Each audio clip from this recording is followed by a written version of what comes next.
messieurs, bonsoir et bienvenue à cette première émission de l'année 2009 de FO9. Alors, permettez-moi, au nom de ces communautaires Abitibi-Ouest surtout et Abitibi-Témiscamingue également, au nom de Radium Multimédia et à mon nom personnel, de vous offrir nos vœux d'une très très bonne année 2009. Défait en 2007 par seulement 129 voix, il prend sa revanche, si on peut dire, aux dernières élections provinciales en défaisant celle qui l'avait battue en 2007. Vainqueur par plus de 1700 voix de majorité, il remporte le comté de Rouyn-Noranda-Témiscamingue par 42,3 des votes contre 35,2 pour Mme Joanne Moras. Mesdames et messieurs, le nouveau député libéral de Rouyn-Noranda-Témiscamingue, M. Daniel Bernard. Monsieur Bernard, bonsoir. Bonsoir, Monsieur Lacasse. Bonne et heureuse année, Monsieur. À vous également, et à tous les téléspectateurs, là, pas non seulement de Rouyn-Noranda du Témiscamingue, mais de l'ensemble de la région. Je vous souhaite une excellente année 2009. OK, beaucoup de santé, c'est important, puis que tout aille bien pour vous, puis au plaisir de vous voir et de travailler avec vous tous. Monsieur Bernard, d'abord, félicitations pour votre victoire. Merci. Est-ce qu'on peut dire que vous avez pris une certaine revanche? Non. Parce que c'était dur en 2007, là. Ouais, ça 129 voix. Écoutez, je parle pas de revanche parce que je vais vous dire, les choses ont bien à donner. J'avais perdu correct par 129 voix, c'était serré, c'était un choix de la population. C'est ça. C'est démocratique également. C'est démocratique. Ça, puis oui. quand tu fais quelque chose, c'est la population qui décide. Alors la population là, elle a jugé aussi, elle a décidé de me faire confiance à nouveau. Alors c'est ça qui est important. Le travail, ça ne fait pas contre la candidate ou le parti. Oui. Moi, ce que je voulais démontrer à la population, c'est que j'étais prêt à revenir avec mon équipe puis continuer le travail qu'on avait fait.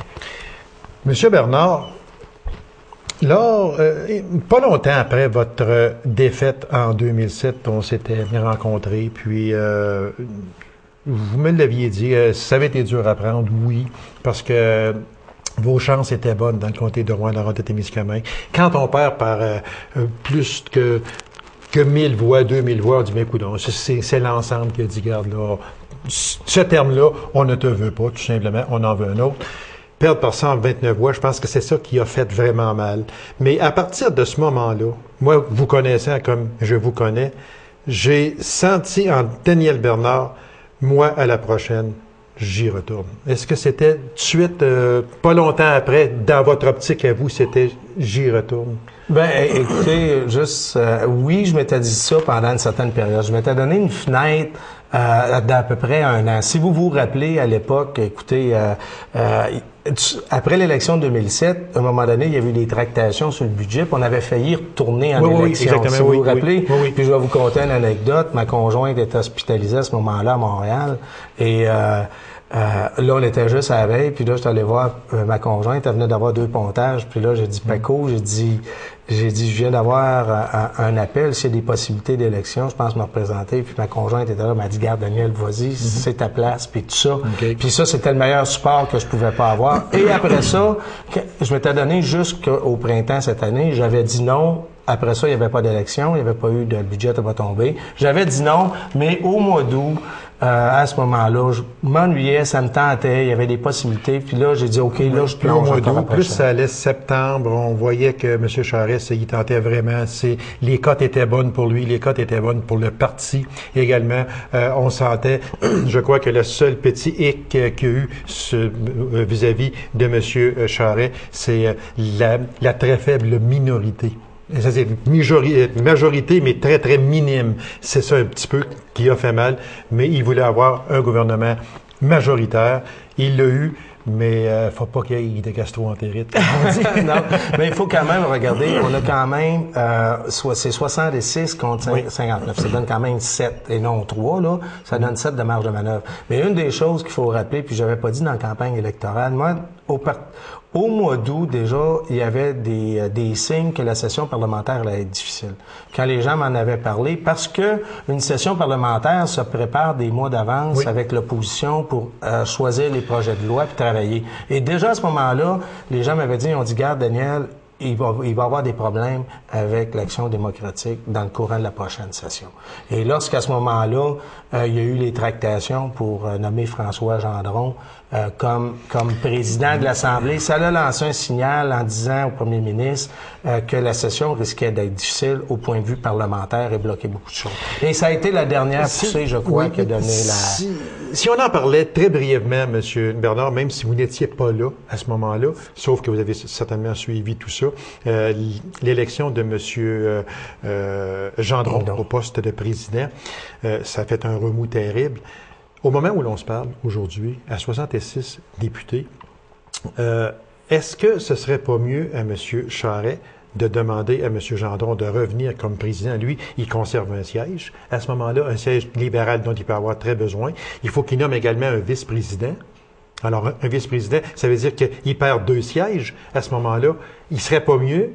Est-ce que vous avez eu des petits sous-entendus là-dedans? Non, absolument pas. Puis même, je peux vous dire, normalement, aussi, c'est 2 vice-présidents. Il y a 3 vice-présidents de l'Assemblée nationale, 2 libéraux, habituellement, 2 du parti au pouvoir et 1 de l'opposition, plus et le président. Et ce sont des députés, là. Et ce sont des députés. De manière générale, le gouvernement, les vice-présidents peuvent voter. Mais habituellement, quand il y a la marge, ils s'abstiennent. OK? Mais de l'autre côté, ceux qui vont être vraiment sollicités, ce sont les députés. Pour les absences et tout, ça va être très difficile d'en avoir. Il va falloir vraiment être sur place toujours. Puis ça va sur les missions à l'extérieur, etc.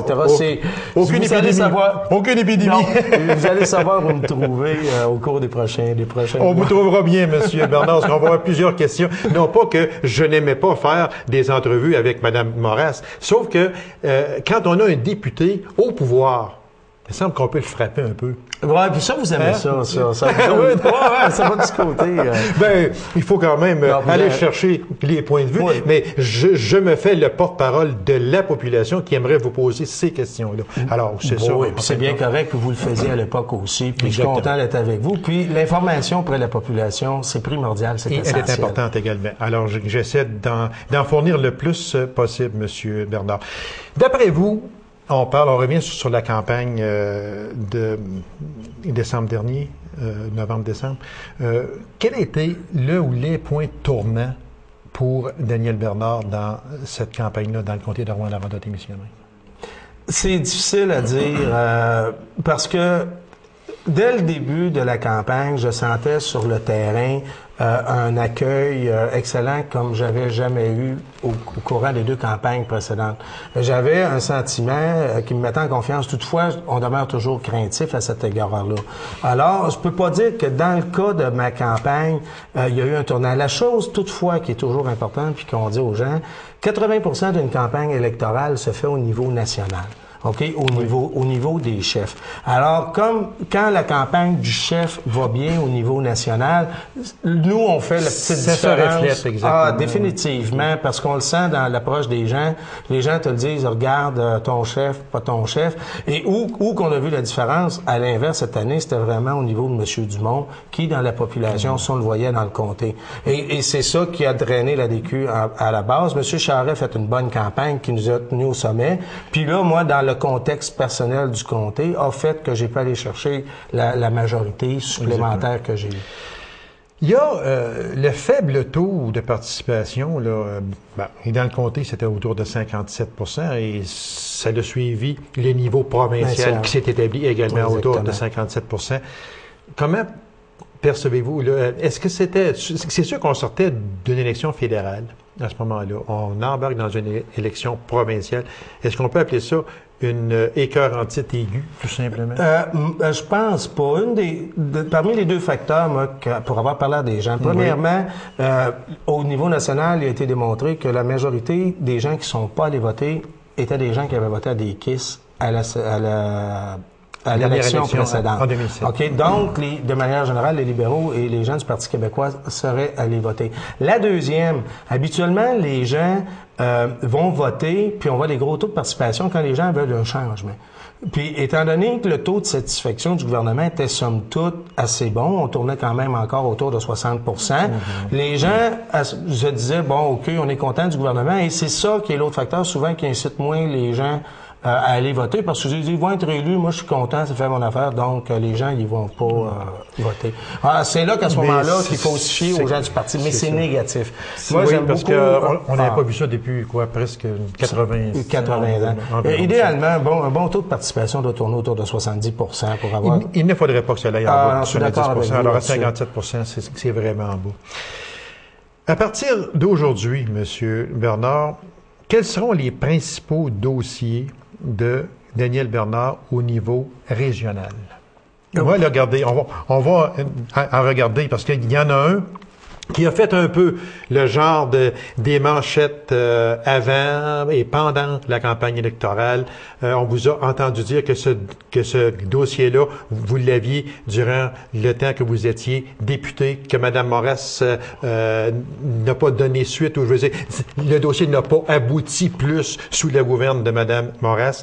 Vous le reprenez aujourd'hui, mais le fameux dossier de l'aréna Dave Keon, est-ce qu'un jour ou l'autre, ça va finir là? On ne pourra plus dire Mme Moras, elle était dans l'opposition, c'est plus difficile d'aller chercher de l'argent, d'aller chercher, de faire avancer un dossier. Là, vous êtes un candidat libéral, vous êtes élu, vous êtes député libéral, c'est votre parti qui est au pouvoir.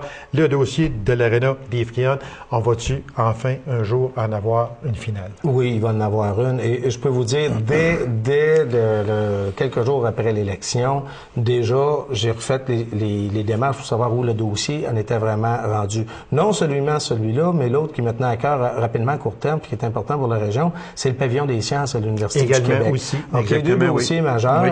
Là, ce qu'il fallait attendre, c'était les nouveaux ministres, la formation du cabinet, la mise en place. On retourne en chambre le 13 janvier parce que l'émission passe aujourd'hui le 13 janvier, mais elle est enregistrée le 8. Bon, puis à ce moment-là, moi, qu'est-ce que je regardais? Dave Keon, qu'est-ce qui a retardé à la fin, c'était les élections fédérales. Parce qu'au moment, quand je suis revenu en décembre, il manquait l'étampe du fédéral pour finaliser le dossier. Alors, déjà, moi, j'ai demandé au cabinet de Mme Normando de mettre les efforts plus vite pour aller chercher cette étampe-là du fédéral pour l'attacher. 2009, ça devrait aboutir parce que c'est un dossier chaud, parce que Rwanda, ici, on risque de perdre une concession, là. Oui, à ce moment-là, il ne faut pas perdre une concession. Moi, ma volonté, au moment qu'on se parle, là, moi, j'ai travaillé pour que les deux dossiers, Dave Keon et le pavillon des sciences, soient annoncés d'ici la fin janvier.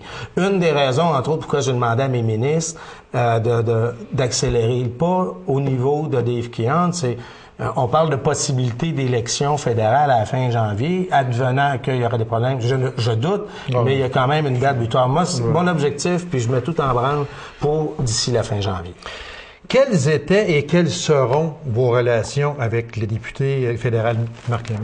Écoutez, j'ai déjà commencé dès avant les fêtes. Okay. On a des dossiers communs. Parce que oui, exactement, c'est ça. Il faut travailler ensemble. Il faut travailler ensemble. Puis j'ai déjà rencontré Marc, on a déjà rencontré son personnel, le fameux dossier, entre autres, de l'abattoir de Fugerville, au Témiscamingue, qu'il y a Ça, c'est un dossier chaud encore. Exactement. Et l'autre qui est important, c'est le volet autochtone.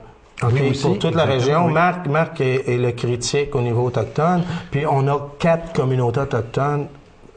Même Marc, lui, en a 5 avec Picogan. Oui. On en a 4, donc, dans mon comté, tout simplement, à Rwanda, Témiscamingue, et on a des enjeux ensemble communs là-dessus. Parce que ce soit au niveau provincial, que ce soit au niveau fédéral, il y a une crise. On va arrêter de dire qu'il s'en vient. Là, on est dedans, là, la crise au moment où l'on se parle. Alors, il est excessivement important au niveau provincial que M. Charest travaille conjointement avec Mme Marois, parce que c'est pas le temps de se dire des bêtises en chambre, là, un et l'autre. Là. Il faut se serrer les coudes, puis il faut donner de l'ouvrage, puis il faut passer au travers cette crise-là. C'est la même chose à Ottawa, j'en suis persuadé. Donc, il y a des dossiers régionaux qui vont aller, comme on disait, l'aréna Dave Keon, l'abattoir, logements sociaux, l'hôpital de Ville-Marie. Ce sont tous de gros dossiers qu'il faut absolument se serrer les coudes, puis aller chercher.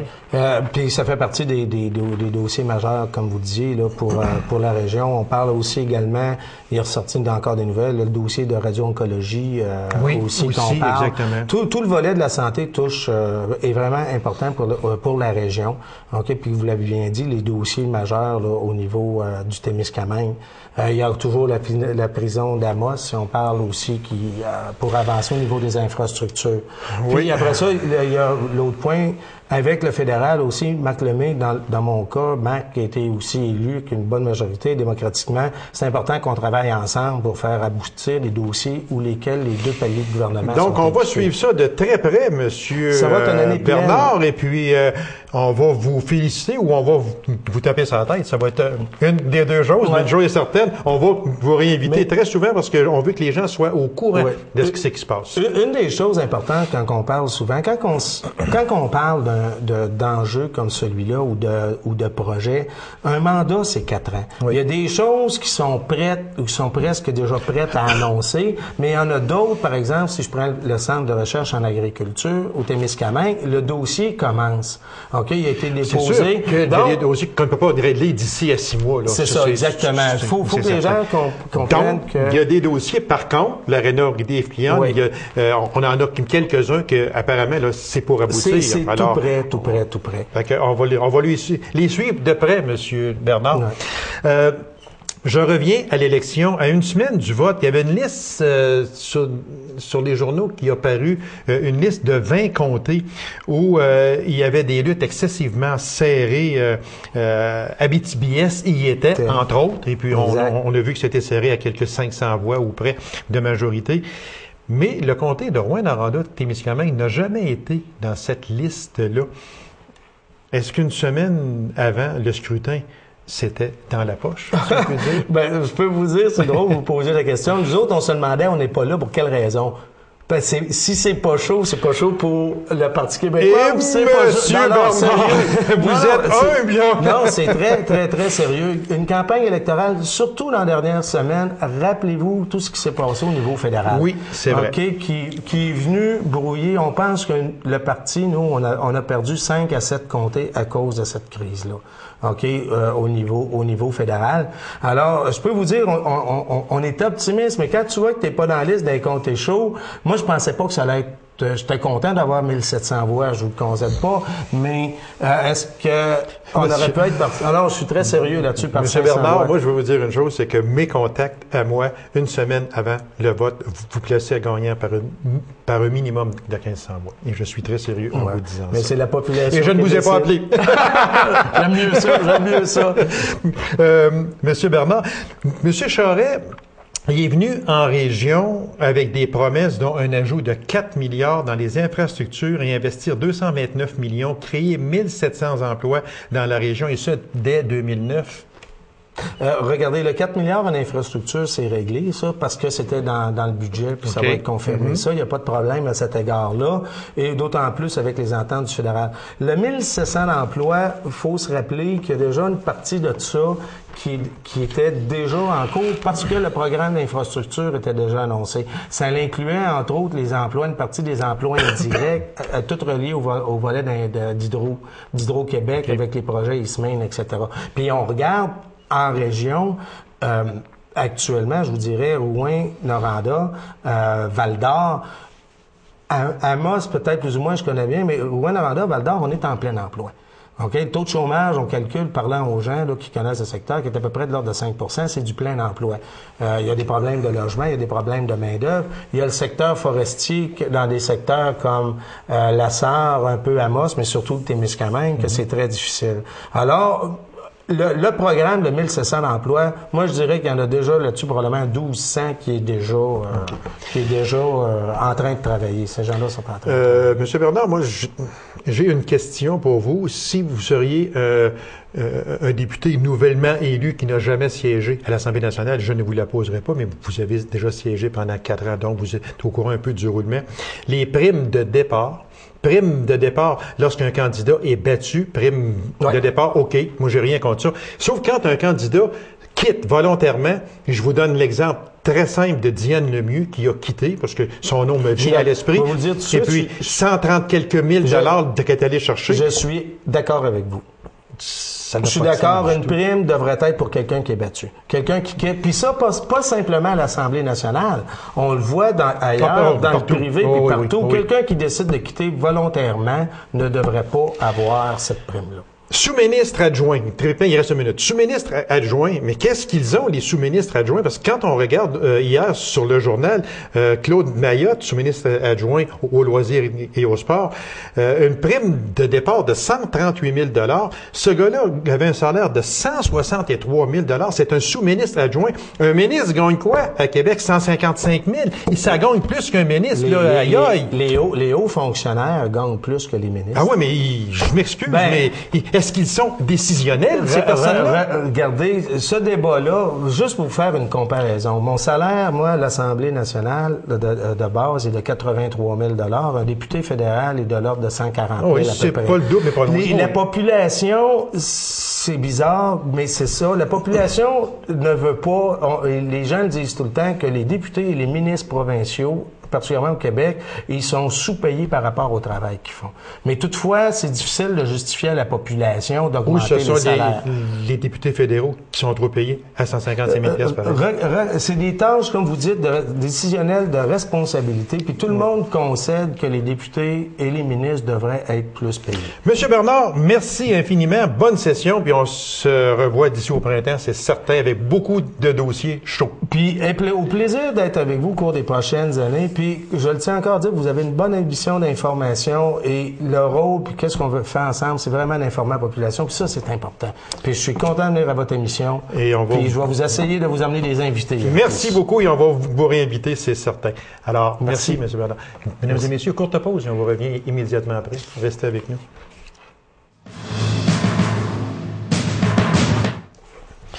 On le recevait au début de décembre dernier. Il était venu nous parler de la collecte de denrées non périssables faite par le Club Lion de Macamic. Alors, il nous revient pour nous donner les résultats de cette collecte-là, parce que très souvent, on invite des gens, des organismes à venir parler d'une future collecte, mais aussi, on ne donne pas souvent les résultats. Fait que on va en donner cette année le plus possible. Alors, mesdames et messieurs, avec grand plaisir, je reçois le Lion, M. Gaétan Thibodeau. M. Thibodeau, bonsoir. Bonsoir, Gaby. Monsieur Thibodeau, justement, on vous recevait fin novembre dernier, début décembre, pour une collecte annuelle. C'est une chose qui se fait par le Club Lion, c'est, comme on dit, annuel. Est-ce que les objectifs ont été atteints? Oui, effectivement, les objectifs ont été atteints, malgré qu'on appréhendait, on anticipait peut-être une baisse due au contexte économique qui est un petit peu difficile. Oui. Mais tout s'est bien déroulé. Les objectifs ont été atteints. La cueillette était comparable à l'an dernier ou même légèrement supérieure. Ah, oui, ben, mon Dieu, tant mieux. La population parce que je me rappelle très bien, c'était le 7 décembre dernier, puis il faisait vraiment très froid, si ma mémoire est fidèle. Alors, on voyait passer les lions qui n'ont pas autant de fourrure que le vrai lion, qui vont dire, mais quand même tout emmitouflé. Puis j'ai trouvé ça vraiment extraordinaire. Puis chapeau au Club Lion, là, à tous les organismes qui prennent de leur temps pour amasser des dons pour les plus démunis. Et le Club Lion de Macamic est un exemple frappant. Alors, quand je voyais ça, moi, j'ai été membre Lion pendant très longtemps. Et puis, je sais c'est quoi. Puis, c'est un club qui est très dynamique. Puis, bravo, puis félicitations au Club Lion à Macamic. Donc, les gens ont été généreux. Ce qui me surprend même un peu, c'est que le contexte économique était plus difficile cette année que l'an dernier et la collecte a été un peu meilleure. Oui, exactement. Puis, on était agréablement surpris. Ravis même, parce qu'on était inquiet un peu. On dit, bon, mais comment ça va aller cette année? Qu'est-ce qui va se produire? Mais la population a très bien répondu.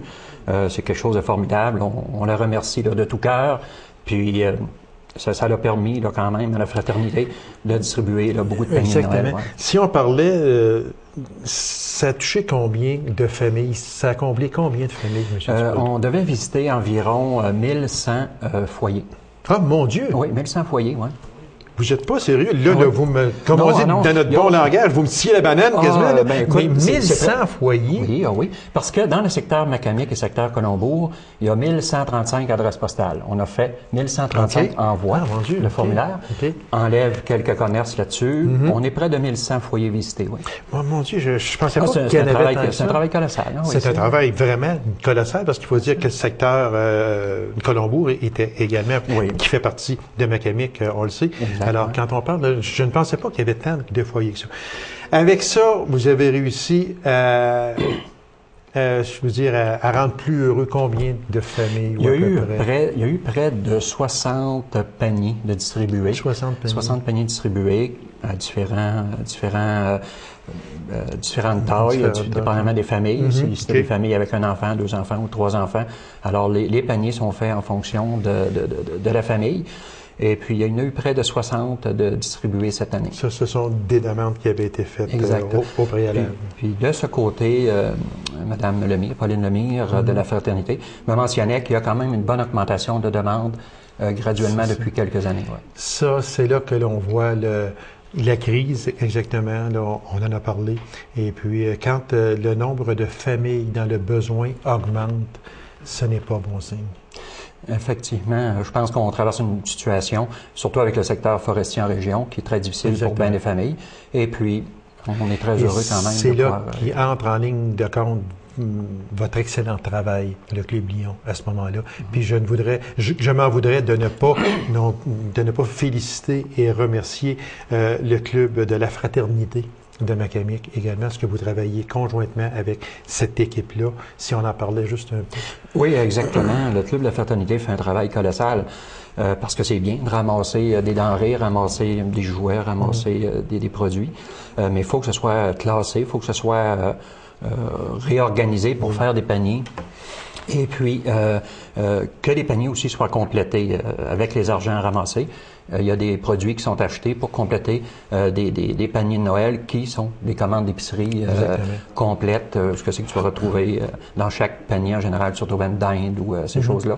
Donc, c'est un travail colossal. Ouais.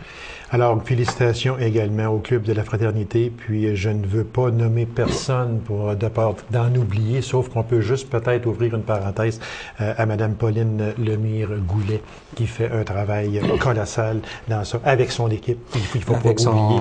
Avec son équipe, puis justement...